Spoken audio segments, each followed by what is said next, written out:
I hope that you will forgive me that I'm going to sprint. I don't look as if I am a sprinter, but I'm going to sprint verbally through 7 stories from the Bible, extracting from them some lessons that we can apply for our workplace.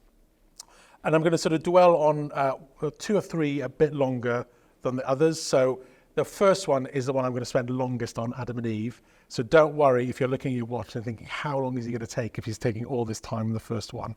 I will go even quicker through the next few. My name is Ross Hendry. I am the Chief Executive of a Christian organisation based in London that works across the UK. CARE has been going for 40 years. It was the first really Christian organisation in the UK to work as evangelicals with politics and in politics and with in the public square. So we spent 40 years doing mainly working alongside politicians in the UK, getting alongside them, witnessing God's word to them, so speaking into the laws that they're passing and the policies that they're debating. I've only been doing this for a year and a half. I've done 7 jobs in my since leaving university. Had several jobs while I was in the university, sort of paying my way, but 7 jobs since then. The last 2, including this one, is I was chief executive. So most of my time has been working in campaigning, lobbying, the policy world of politics. However, the job before this one was running a large children's charity in the UK called Spurgeon's. You'll have probably heard of Charles Spurgeon. He set up loads of things, a really famous, amazing preacher and author in Victorian England. He set up about 60 things during his lifetime. Only 3 exist today. The Metropolitan Tabernacle, the Bible College that trains Baptist preachers, and he set up an orphanage which then became a children's NGO or charity working with vulnerable families, which I led for 7 years. And I've spent about 10 years working specifically in church around the area of work and faith. So I've been a member of, picture there is All Souls Langham Place, John Stott's church, sorry, can you see? And worshipped there for 30 years, married to Melinda, haven't got kids, worked in various ministries in the church, but the last 10 co-developed some work and faith programs for young adults in their 20s and 30s. That's all by way of introduction and trying to set out some sort of credibility for why I'm this side of the lectern speaking to you guys. And I think one of the things that struck me from particularly, and I'll be really blunt, some elements of conservative evangelical teaching is that they can paint quite a narrow picture of the purpose of work. And what was amazing to me, and what's amazingly happened over the last sort of decade or so, is there's been a sort of multiplication of lots of writing around the theology of work and what does God intend us, what does God want us to be as workers. And so there is, of course, a narrow view of work, and that narrow view would be that the only really reason why we work is to provide for ourselves and for our family, to tithe, so to earn money to give to the church, who saves souls. And then the third element is it may help you come into contact with non-Christians and you can evangelize to them. And there's a sort of a theology that is very credible around this. But my proposition to you today is if you read the Bible, you will find in it a far fuller vision for work than that. So we're going to sort of take a wider perspective on God's purpose for our work. And we're going to do that through 7 biblical stories. So we're going to start at the beginning, unsurprisingly, with Adam and Eve. And the creation story is immensely rich for us understanding who we are, who God is, and the creation he set us in. And I'm just going to sort of pick out some of the sort of little highlights from the creation story around what we can learn about ourselves and about our work. And the first one is very familiar to all of us, that we are made in God's image. Now, what does that mean? Well, there's hundreds, if not thousands, of books that you could go to get a rich theology of made in the image of God. I'm not going to sort of go into the depths there. I'm just going to pick out a few things that I think are relevant to our work, and it's not a comprehensive list. But the first one, if we're made in God's image, we are made relationally. So God made Adam and Eve. And of course, made in his image, God is one, but he's three in one, Father, Son, and Holy Spirit. So there's a unity, but there's a community with unity. God is in relationship with the three parts of the Trinity. Mind-boggling, can't get into that now. I'll ask Mike Reeves or somebody like that, sort of bigger theologian than myself, or Dan Strange to explain that. But it does tell us that it was not good for man to be alone. And that's not just because he was lonely whilst watching Netflix on a Saturday night. It was the fact that actually God said to care for creation, you need a co-worker. And so he made Adam and Eve. We are made relationally. So that's why, in some ways, COVID has been a real strain for some people, because we have been taken out of relationship with our co-workers and our colleagues. Now, for some like me who are introverts, COVID was a blessing in disguise. I could not just stay in my pajama bottoms all day, but also that my relationships at work became very simple, very functional, and just transactional. But actually, that's an impoverished vision of what God wants us to experience in life, but also in work.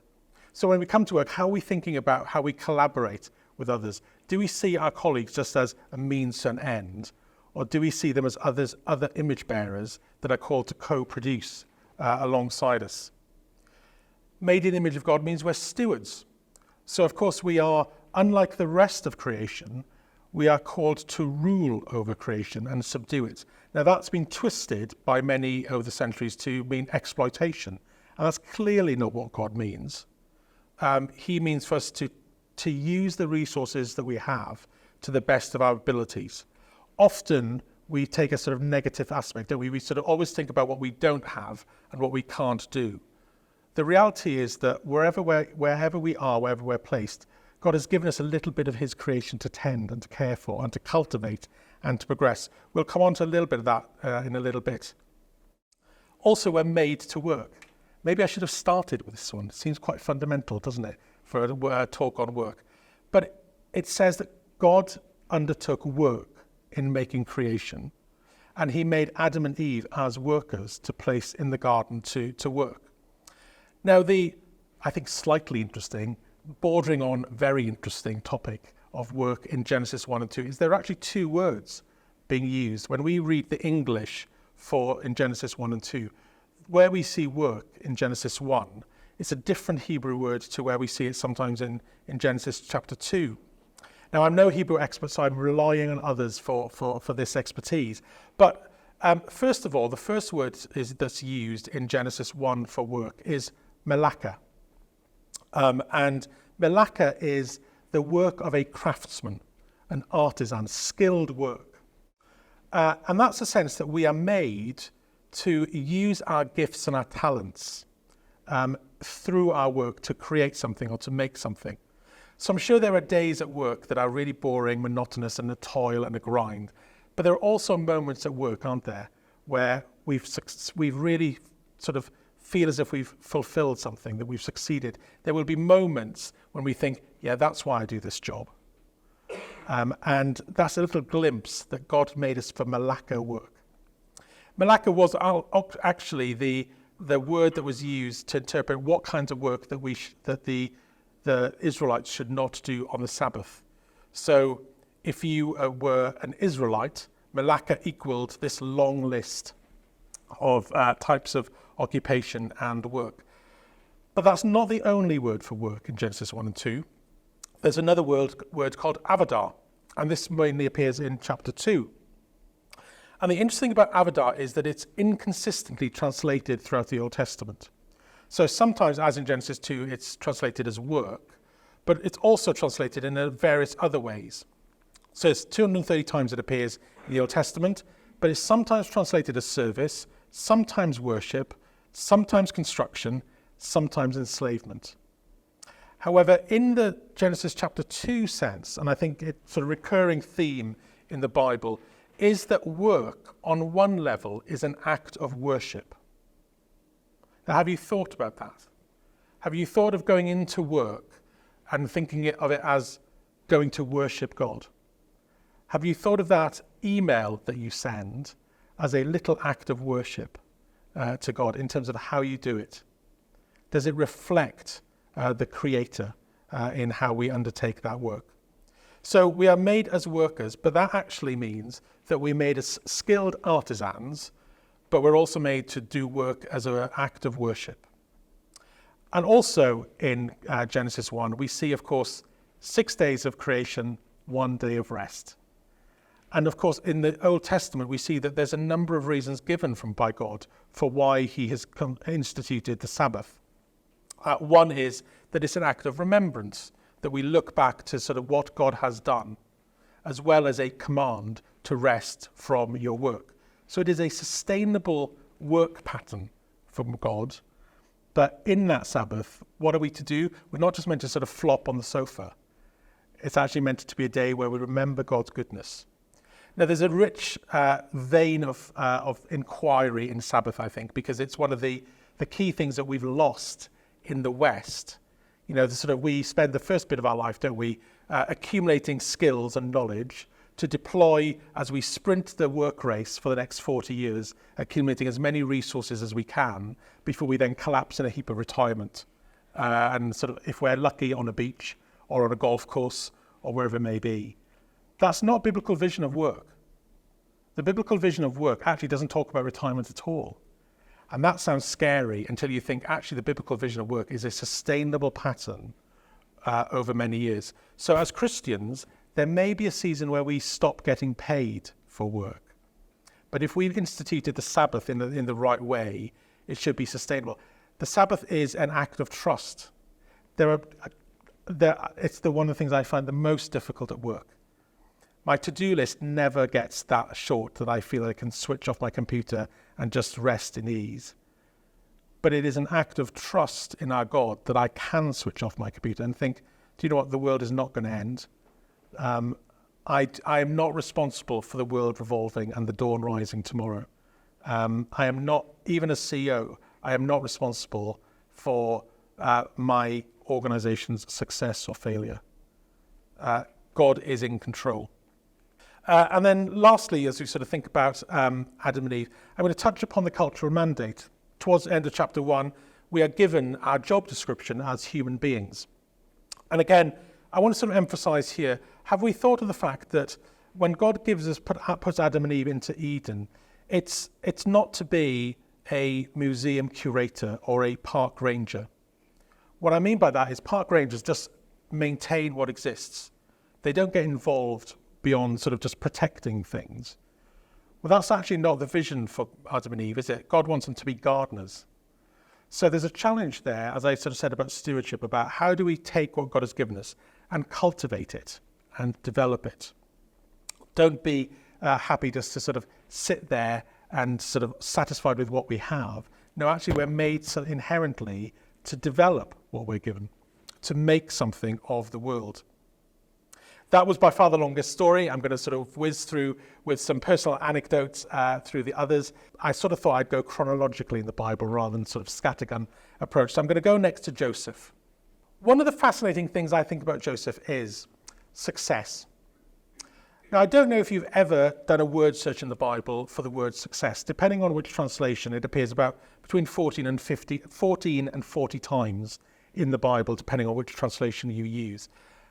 Nearly always in the Old Testament, and nearly always clustered around a few stories. And one of those stories where the word success appears multiple times is Genesis 39, and the story of Joseph.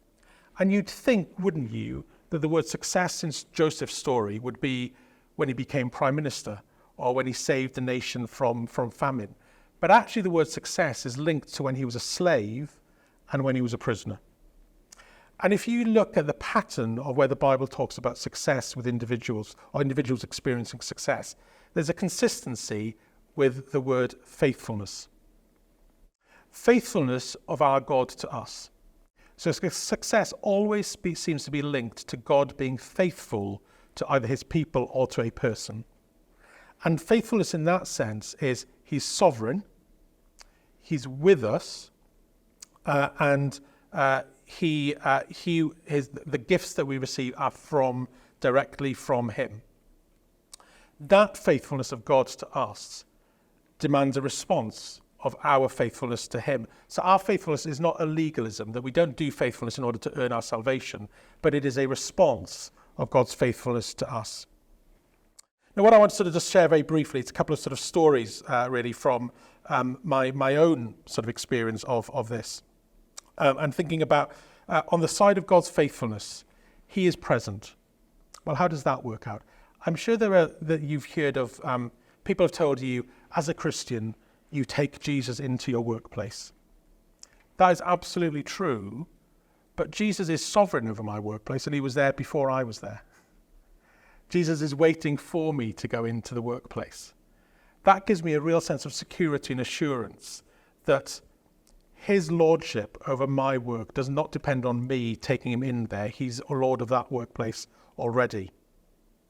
He's sovereign over my work and my life. That frees me up in terms of decision making. There are so many conversations I have with Christians who come to me and say, I've got this really big decision, I don't know what to do. And most of the time, they're under the impression that God has one perfect answer for them.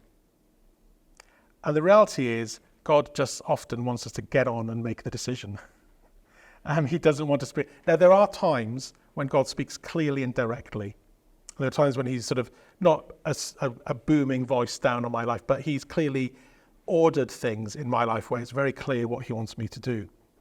But more often than not, for most of the decisions that we make, God says, I've given you the tools.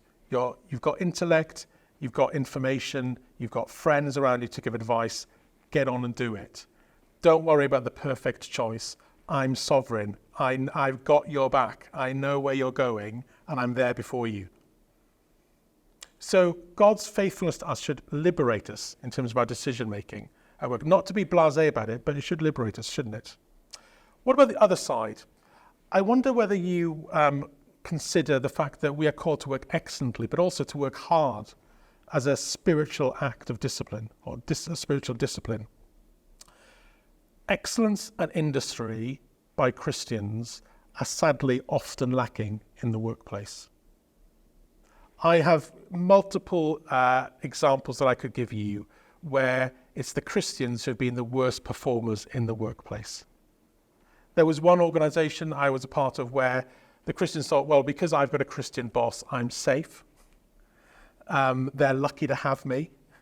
I'm their mate. It's like, no, you've still got to do your job. And actually, what kind of witness are you if you're just free riding off the efforts of your colleagues? Worse than that, I think, that there are Christians who completely, well, they say they're Christians, but they completely fail to model Christ in the workplace. Let me give you a horrendous example. I was a manager of a team who, a member of the team came to me and said, do you know about the WhatsApp group? Like, no, what WhatsApp group? Oh, there's a WhatsApp group called ... I know, what's in this WhatsApp group? Oh, these people are a part of it. I think you should see what they're saying.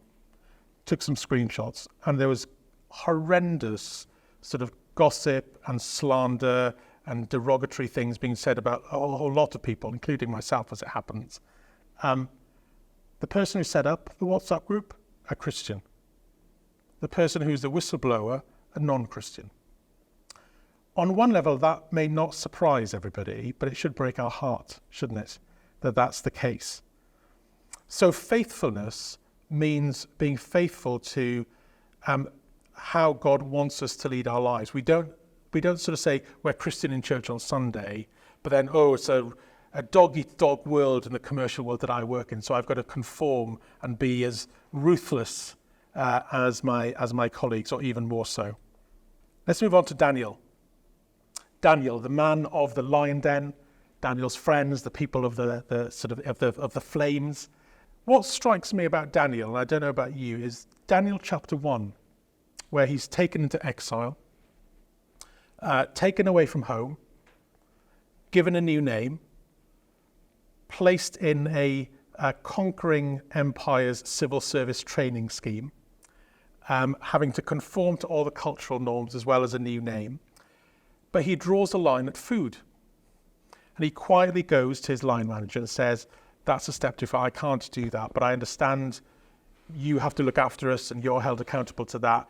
Let us just do our thing and we'll sort of, if it works out, you'll be fine.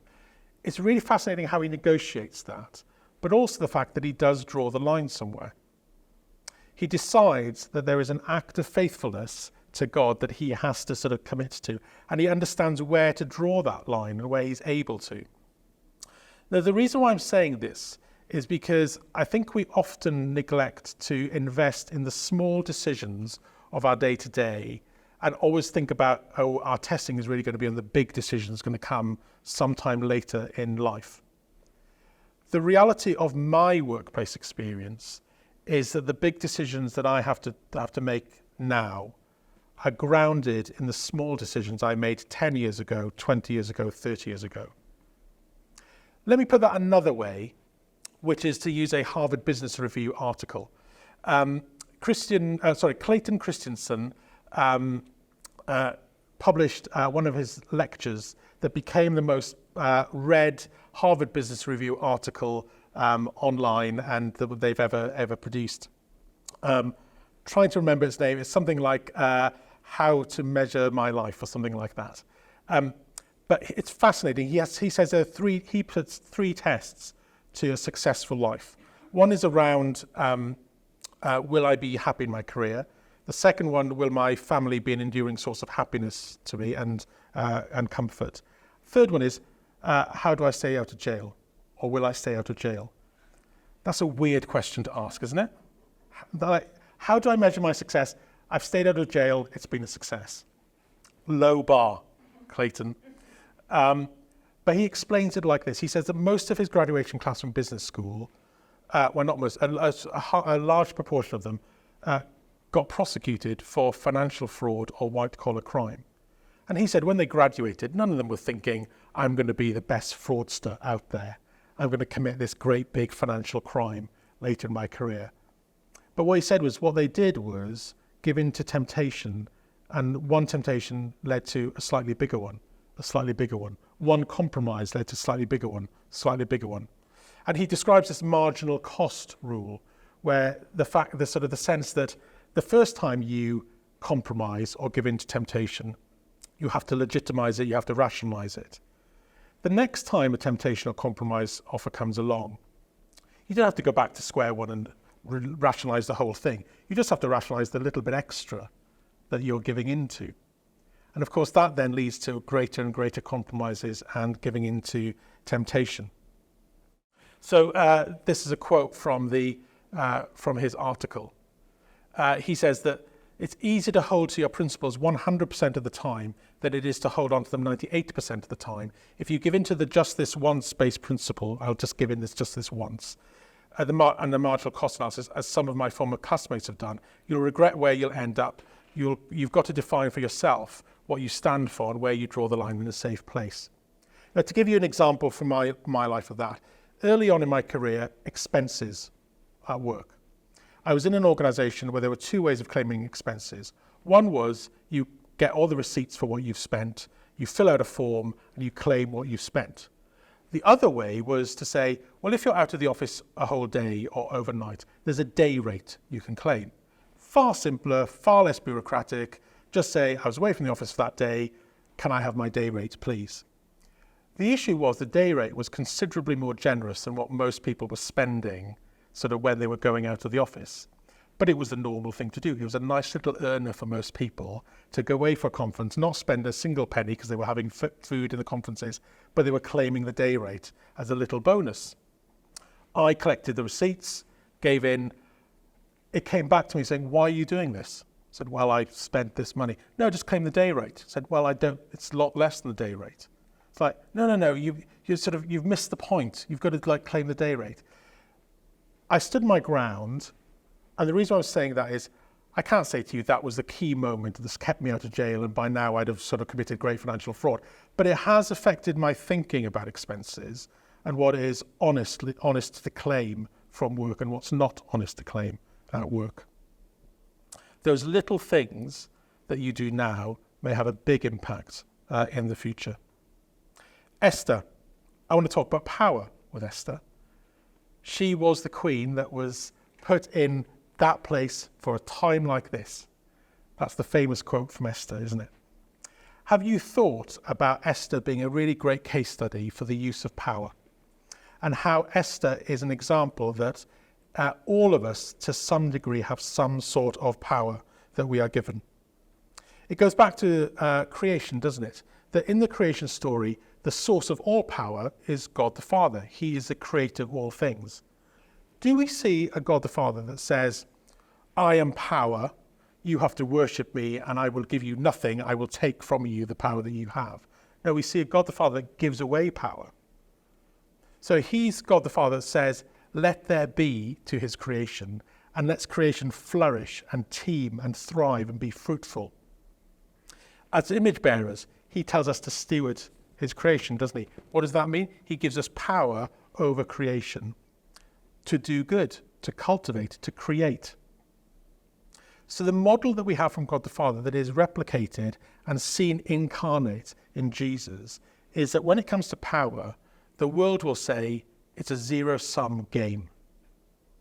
That if you guys have got power and I've got nothing, my goal in life is to get power from you so I can do to you what I want, or get you to do what I want.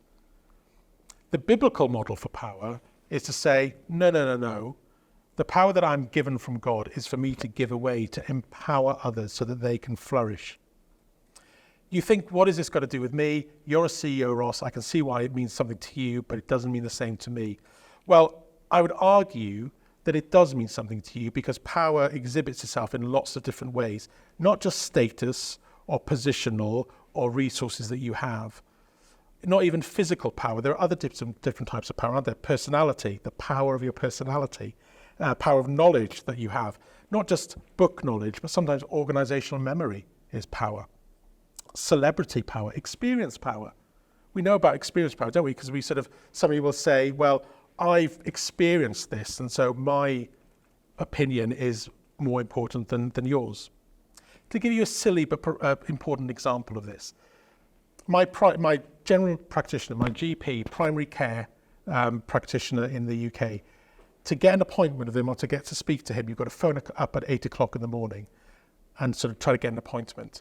Now, the most important person status-wise and positionally in that GP's practice, primary care practice, is the doctor. At 8 o'clock in the morning, I can assure you that it is the secretary who is the most powerful person in that, because she's the gatekeeper to all the access to information and appointments that we need. So it's not always the most senior person in an organization. You may know people in your office or in your workplace who are not the boss, but by power of their character and personality, they influence the culture of their workplace. So you've been placed like Esther into your workplace for a purpose. Think about the power that you have to influence, to reinforce the good and to challenge the bad. Philemon, number 5. Really interesting sort of short little letter talking about power and lots of other things. But I want to sort of pick out a few things from the letter to Philemon. And of course, the letter is to from the Apostle Paul to Philemon, who's a wealthy slave owner, but leader of a church. And he's sending the letter back with Onesimus, who is his former slave, who's run away, escaped, found himself in Rome, become not just a believer, but Paul's assistant. And Paul's sending Onesimus back to the guy that was his slave owner. That takes a massive degree of courage and trust, doesn't it? To go back to your slave owner. But think about Philemon. In the beginning of the letter, if you read the letter, Paul showers him with praise. You're a great leader, Philemon. You're doing a great great job leading the church. And yet, you've got this big blind spot that you don't know about, which is, do you remember when I was telling you, Philemon, that under Christ, there's no such thing as slave and free, or Jew and Gentile, male and female? Well, now it comes to the crunch, and that has to be lived out. Also, the book of Philemon is a real good example of In the world, we're very quick to claim our rights. In the Bible, God says, don't claim your own rights. Carry out your own responsibilities before you try to claim your rights. Seek the protection of other people's rights before you seek your own. Philemon is a big act of forgiveness. The most rare word at work, in my experience, is sorry. How can we as Christians be people that live out the gospel by being able to say, I'm forgiven, I will seek forgiveness, and I will show forgiveness? Let me give you a couple of practical examples. One of blind spots. I was CEO of Spurgeon's. We run projects across the country in deprived neighbourhoods. One of those projects I went to visit, amazing sort of project, working with women with families, very poor. They would come for lunch, have a Bible study, enjoy lunch together. Their kids would be safe playing in another room. A lovely sort of example of gospel work in action. They were doing the feeding of the 5,000. One of the women, didn't have much of an education, said, it's really interesting, this story, said, what strikes me is that all the 5,000 people had the same meal.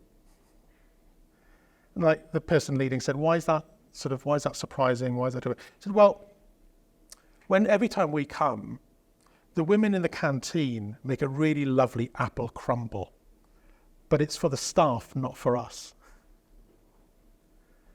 Those little things that sort of, the staff just thought they were doing something nice for the other members of staff who were leading the sort of sessions, etc. It was a blind spot, wasn't it? They wasn't sort of done out of sort of maliciousness. Another one, forgiveness. Let me give you a very personal one here, which is there was one point in my career when I was told by somebody close to this person that there's a member of my team who was ready to make false sexual harassment allegations against me because she hadn't had the career progression that she was hoping for, and she wanted to get me out to get somebody that she wanted in there where she could see herself getting career advancement. Now, nothing came of those false allegations. They were never made public. She decided not to do them. She doesn't know that I know that she was prepared to make those allegations to get on. But I had to sort of work alongside her and face her and give her tasks to do, treat her fairly. And at the time, I didn't know whether she was going to make some false allegations against me. Forgiveness isn't always an act of obvious standing up and saying, I am sorry, please forgive me, or I forgive you for what you've done. Sometimes it's a quite secret act of heartfelt forgiveness to somebody who has wronged you or potentially going to wrong you. God sees our heart, not just our actions. So be prepared to say sorry, but even more so, be prepared to feel that you can forgive others who have wronged you. And lastly, before I sort of open up for questions and comments, and then we'll sort of wrap up very briefly, is the ships of Tarshish. What an interesting, why have you picked this, Ross? What are the ships of Tarshish? Well, in Isaiah chapter 2, beginning of the book, what Isaiah does is describe all the sort of the parts of his world that were arrogant and puffed up, and that would one day be judged by God the Father. And so the ships of Tarshish were seen as this sort of epitome, symbol of the non-Israelites' sort of forces and sort of and powers, and they were going to be judged. The interesting thing is they reappear in Isaiah in chapter 60. But in chapter 60, it's Isaiah's vision of the new creation. And what we see there is that from Isaiah chapter 2:16, where every ship of Tarshish was proud and lofty and going to be brought low. In Isaiah 60, we see that the ships of Tarshish are part of what God redeems and brings into the new creation. Why am I picking this example? It's because the note I want to end on is to say that we don't know what we do in work and how it will be used by God in some amazing way, and how it may have an echo in eternity. When I speak and talk on new creation, the classic example is somebody says, "Oh, I spend my day working in Excel on spreadsheets. How is that going to be in new creation?" Good point. I doubt whether Excel is going to be a new creation. But what's the point of doing that spreadsheet? It's probably to bring order out of chaos. It's probably to try to achieve some sort of outcome that is good. So whether it's something like that, whether it's a creative act, whether it's a relational restoration, what we don't know is what God will take from our endeavours, redeem, fully redeem, and what we'll see redeemed in new creation. But it is an amazing thought, isn't it, that something that we do could be seen in that way. To give you a really powerful example of how the things that we do in this creation will appear in the new creation. Think about our new creation bodies. We don't really know what our new creation bodies are going to be like. The only hint that we get really is Jesus after his resurrection. And have you noticed that one of the things that we see in Jesus, apart from an ability to be physical and eat and sort of touch and interact with people, but at the same time go through walls, which is a crazy, so how does that work? But we also see when he appears before the disciples, he shows his scars. And have you thought about that? Have you thought about sort of my new creation body? I'm thinking instead of having a 38 to 40 inch waist, I'll probably have a 28 to 30 inch waist. I'll probably have a full head of hair. May even have blue eyes. Who knows? You have this sort of Adonis-like image, where everything's going to be healed, we're going to be fit, we're going to be healthy. And yet Jesus has these scars which are awful, aren't they? But they are something that man has done to Jesus. So how do we comprehend the fact that in new creation, it's not just what we think is beautiful, but what God thinks is beautiful?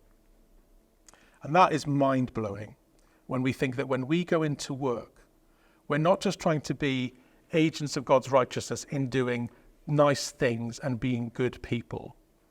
We are doing redemptive, restorative acts that one day will be scooped up by the Lord and fully redeemed and seen somehow in the new creation.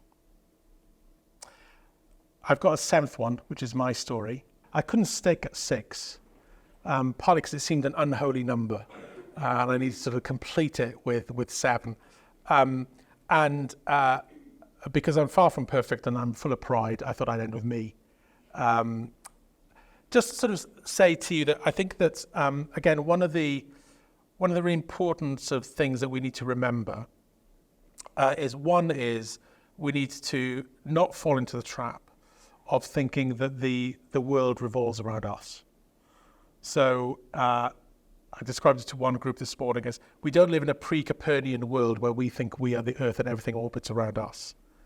That we are called into God's story. Now, we all have a unique set of talents and gifts and a set of unique opportunities as well as challenges. And so God is at work in our individual story.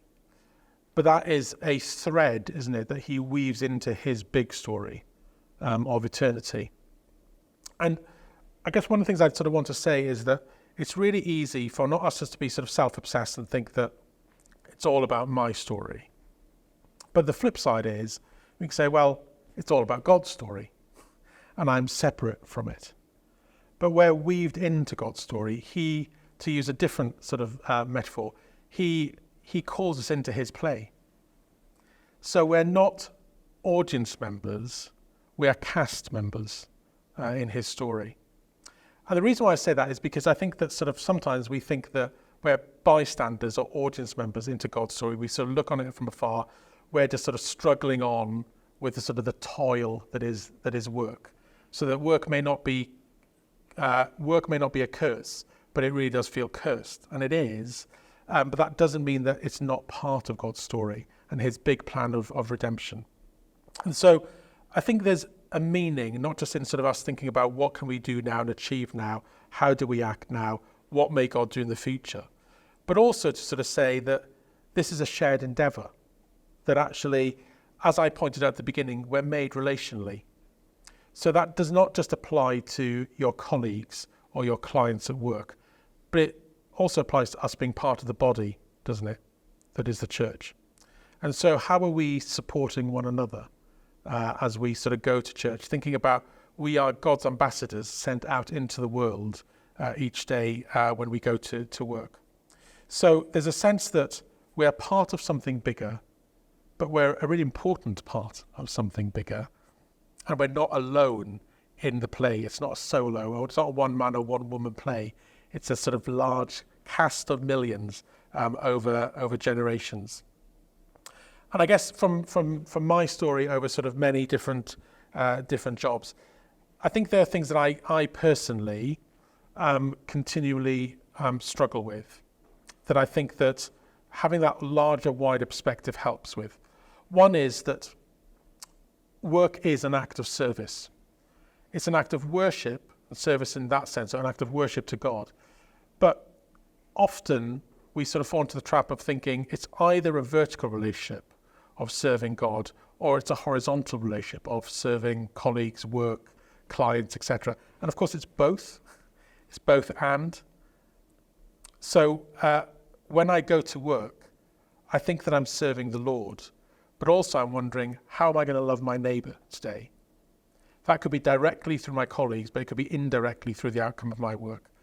The second one is Sabbath. I touched upon this. I think Sabbath is a great act of rebellion against the world and a great act of trust and faithfulness to God. And I'm not a Sabbatarian. I am not somebody who takes easily to thinking I'll take Sunday off and I'll be really sort of disciplined about that. I'm rubbish. And I have short attention spans. So even on a Sunday, I'm sort of tempted to look at my work email, partly because like the TV is boring. But as I've got to sort of think about Sabbath, not just in terms of the time off work, but also what's its purpose.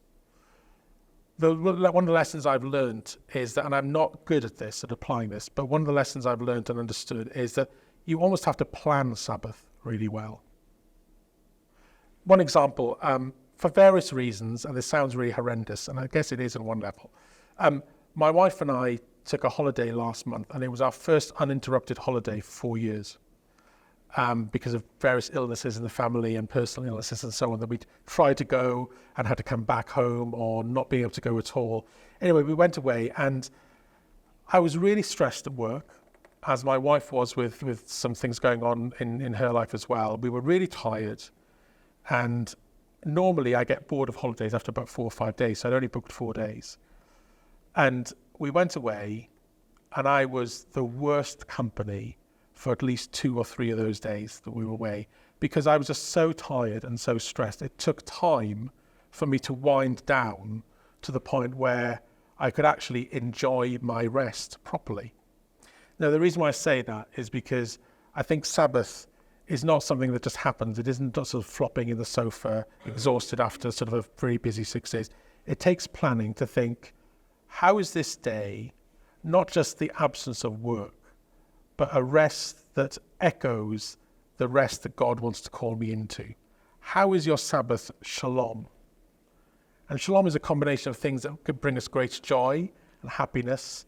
It's a combination of delighting in the Lord. It's being probably a bit of alone time reflecting. It's probably a bit of time with friends or family as well. But it takes preparation. It's intentional. And it's a commitment to do it well. So all I say is that Sabbath is incredibly important in terms of a spiritual discipline, as a witness to your colleagues, but don't think it just happens, or don't think it's just simply an absence of work or turning off your emails. It's not less than that, but it's considerably more than that. The other thing is community, that this is a joint endeavour, as I said. Don't try to do this alone. There will obviously be Christians who are isolated, but if we have the blessing of having a church family and good Christian friends, talk about work in an honest way, share your frustrations and your challenges and your joys and your hope. And lastly, be confident. I know that there are times when I've really dreaded going into work because I thought, oh, there's a nightmare meeting in front of me, or there's a terrible situation I just don't know the way out of, or just that this is quite a secular workplace and I actually don't know where God is in this workplace. Be confident that God is sovereign over all of creation. There's the famous quote of every inch of creation is the Lord's, isn't it? And we should have that confidence going in that he's sovereign over everything, but also confident and the assurance that however rubbish our work feels, he's placed us there for a purpose. I'll give you sort of two quick sort of closing sort of stories. And they're both about job offers. One where there was a job that I had where, again, I'll share a little secret with you. I normally get bored with jobs after 3, 4, 5 years. 5 years max is my limit. And I've exhausted all the interesting bits from the work by that time. It's time to move on. And that was the case with one of the jobs that I had. Thought after 5 years, God, time to move on now. I'm ready to go. Can you please tell me what I'm meant to do next? The Lord was good because the following week I saw a job advert for the perfect job. I was undoubtedly the best person in the United Kingdom to do this job. I applied and I didn't even get an interview. A week later, I saw the same thing, applied. Oh, I'm going to cruise into this job. Clearly what God wants me. Didn't get it. Didn't get an interview. Third time that happened, I thought, God, what are you trying to say? Think I know what you're trying to say, that you want me to stay here for a season that I don't really want to be here for. And I struggled with that. I found it frustrating. But I stayed in that job for another 2 years before God then opened a door that I was not expecting, and it would have been the last thing I'd have probably wanted to do. The reason why I say that is because the Lord's timing is perfect. If I look back on those 2 years, has it contributed anything significant to my CV or my resume? No, it hasn't. But during those 2 years, I was able to initiate work that I'm really proud of around protecting some young people from harm. I also had some amazing conversations with colleagues that I would have never had otherwise. So God is faithful. He closed that door, but I look back now and I think, yeah, I can see why you wanted me there, Lord. I didn't want to be there, but I can see how you wanted me there and why you wanted me there. The flip side of that, of course, is that he sometimes opens doors that you don't really want to go through and he pushes you through them. One of the things that I did back in 2000, well, not in, one of the things I did in 2005. In 2005, I stood for election as an MP, a Member of Parliament. I was the Parliamentary candidate for Carmarthen East and Dynevor. It's the sort of area where I grew up in South Wales, Southwest Wales. I know of people who have tried for years and years to be a parliamentary candidate in a winnable seat and got nowhere. I wasn't really looking, and yet from two directions, the paths were made ridiculously straight and smooth to the point of which people were phoning me up and saying, you need to run and I want to support you. Now, I never in the midst of that thought that God was telling me that I was going to be Prime Minister or MP, but there was a clear calling to run the race. And it's a story for another time that I've told another group this morning. It was a really horrible, awful campaign. Part of that wrapped up in the fact I was a Christian and being attacked for my faith. But God taught me lots of things during that campaign. And there's a part of me ego-wise that, yeah, I would love to be a parliamentary candidate. But the flip side was I knew what was probably in store for me, and I didn't want to go through that door. But God didn't just use one hand to push me, he used two hands to push me through that door, and I could not refuse. So there are times when the Lord closes doors. There are times when he opens doors. Have the confidence to know that however rubbish work may seem, however wonderful work may seem, for now he's placed you exactly where he wants you for his purpose. And I remember a wise Christian friend saying to me once, as Christians, we plan really well for how we do our work and what we want to do over the next year or 2 years or even 3 years. But we also need to know that God may pick us up at any time and put us where he wants us to be. So plan really well for how you will do your work excellently and with industry where he has placed you for his purpose, but also be soft-hearted and be ready for him to pick you up one point and take you somewhere else and plant you in another place for his purposes. So service, Sabbath, community and confidence are the things that have been part of my story. Thank you.